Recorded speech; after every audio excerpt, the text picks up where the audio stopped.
Welcome to What the Flick, everybody. House of Cards, episodes 10, 11, and 12. Very hard to distinguish the episodes when you binge I know, watch. I've got my notes handy just to be sure of which is which. But we're going to take you up till the final episode here. This begins, by the way, Alonso, Michelle, Ben. Episode 10 begins with Claire. The election is still contested. The contested convention. The convention is still contested. Claire is in Texas. Her mother is dying, and there's Tom. Yes. Did we see this romance coming? Did you? Oh, yeah. I mean, I think last season he got very close to both of them. And it was really sort of more of a matter of who was going to close first, I think. Seriously.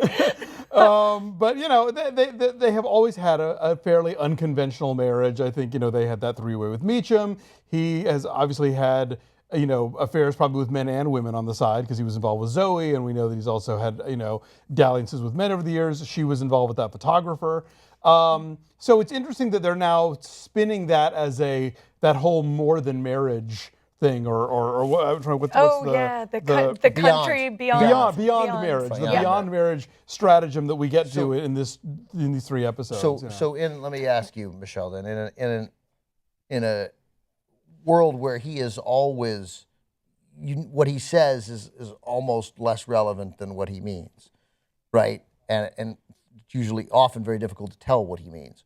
In that conversation, I'm jumping ahead a couple of episodes, when he comes to realize, okay, he gets it. He got it very easily. When he knew it when she said, Tom's not with the campaign. He was like, oh, they were sleeping together and she thought we can't have this and she let him go.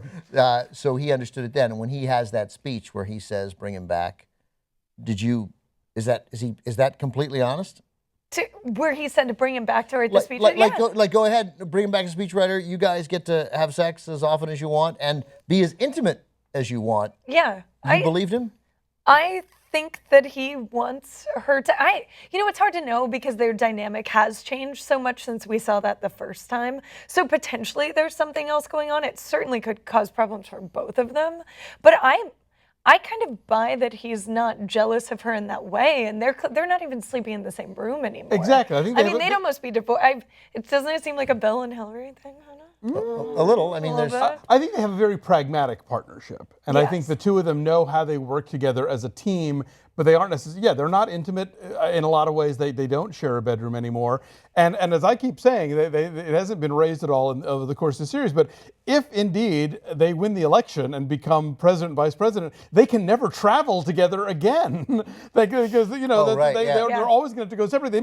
She might even be able to live in the White House for all I know. Right, there's rules about this sort of thing because you don't want to have the Speaker of the House become president, so you don't put POTUS and VPOTUS in the same place where they can be easily knocked off. That's so interesting. I wonder if they can live in the White House. There's certainly no rule on that, but I'm sure the Secret Service would prefer maybe. The Secret Service would have a tremendous headache over it, but nonetheless, I think the Secret Service would think, look, we can protect the freaking White House. That's true. Maybe it's all the better to just keep her there. Major motion pictures notwithstanding. Because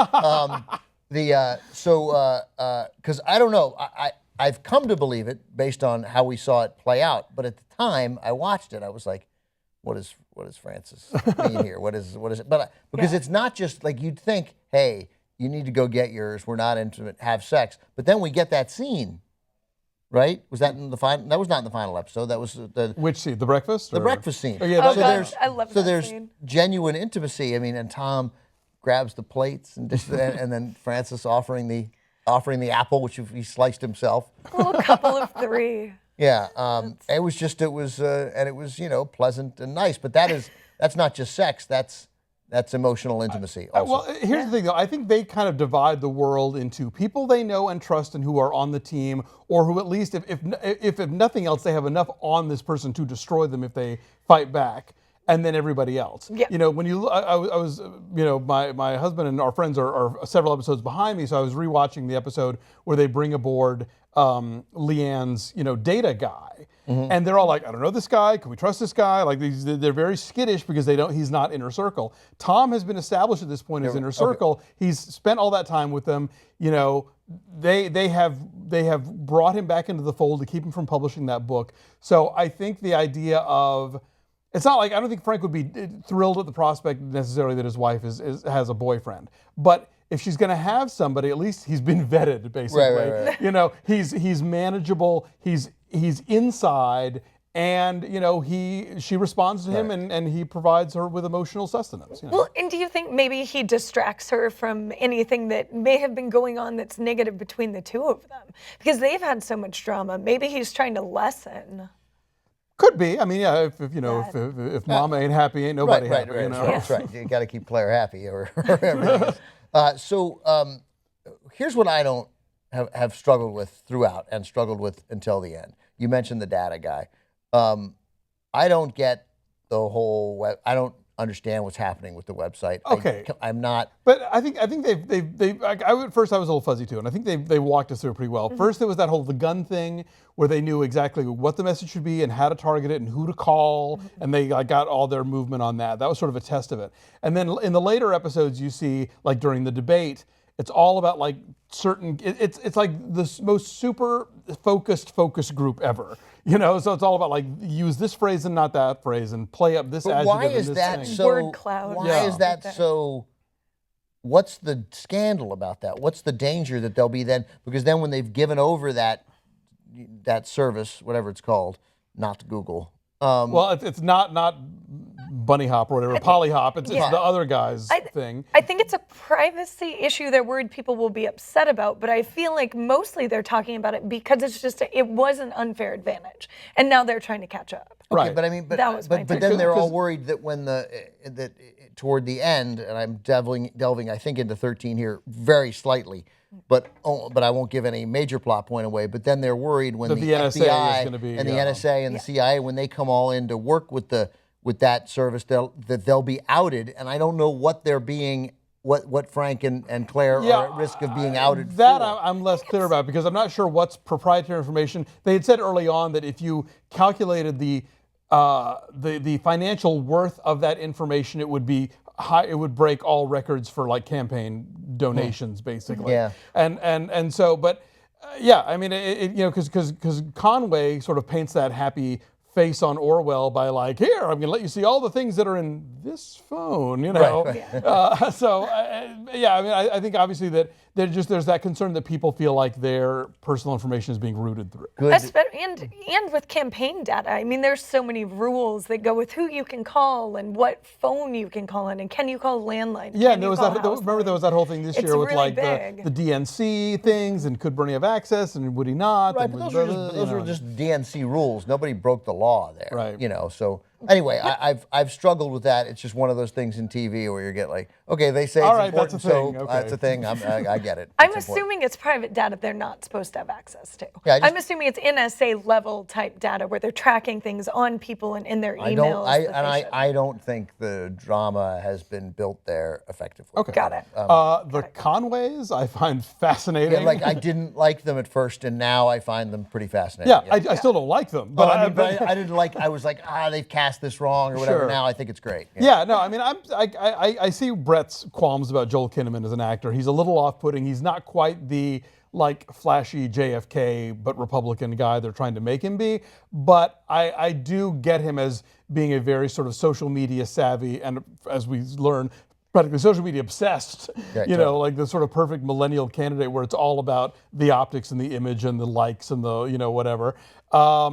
And I love the scenes between Mrs. Conway were really good. and Mrs. Underwood in the God. White House. Those were great. Do you regret having kids? Oh my God, nothing has ever made me so Do you regret having having them? them? Yeah. No, she's so. But it was still it was a awesome. very nice scene Yes. between them. It was. And you believed Mrs. Conway when she's like, "Look, I hope we win, but I think you'd be a great vice president." That was a. So yeah, I liked that we got to see Conway, like he's capable of greatness. Like he handled the negotiation with the terrorists incredibly well. Although he had cue Did cards. until Yeah, cute. No, but then he got him with his no, I'm ashamed of myself. Oh, right, that's true. Like Yeah. he had a honest moment where you were like, oh, interesting, he's turned a corner. No corner turn. Instantly went back behind. But of course, corner. with this show being the show, I immediately think, oh my God, like that's gonna get out and it's gonna Right. look bad on him because Right. he's saying, so yeah, yeah. and it does. And then of course, and we got this kidnapping. I mean, now we know what we weren't just dabbling at Ico. Right. Ico's the big finish. Although white kid Ico. White should point Tennessee, out. Yeah, Tennessee, domestic ISIS in Tennessee. Yeah. That was interesting. And his move to try to co-opt, when he does his little video message and he's like, I'm going to offer my help, and watching how that played out. Oh with yeah, him and how the coming in general was like, was I'm not so doing this. I would be interesting. repulsed Yeah. by that guy if he were a real candidate. I Yeah. mean, there's no but It's what's crazy about this show is that I assume that in a show like this, anything that they fictionalize, something way weirder happened in real life. Right. Like the whole notion of the president and the vice president, or sorry, the president and the first lady and the first lady's boyfriend all in the White House. I'm like, that probably happened, and we Right. don't know about it. And there's you a think lot the first Bushes probably? could be, or that really came out wrong. Anybody, who knows? I mean, maybe Barbara- Eisenhower. I don't even know. I like the idea that Barbara Bush's boyfriend was in the White House. She's a tigress. Yeah. No, but anything that seems crazily conspiratorial or misleading the public or anything, I'm like, this shit happened, and worse. As we know from right wingers, Hillary's boyfriend Vince Foster was in the White House. Oh, that's and true. And Yeah, that's why indeed. they conspired to have him murdered. Naturally. Yeah, yes. right. That Wait, happened. what? That's one of the insane, crazy, not true things that people said early on about the Clintons. Got And it. Hillary. So this guy died or no? He This is committed no- suicide. He committed suicide. Oh, Yeah, he was interesting. chief of staff. He committed suicide. You'll be hearing all about Internet it again. research. if Or she gets did he? nominated. Yes. Yes, he did. Interesting.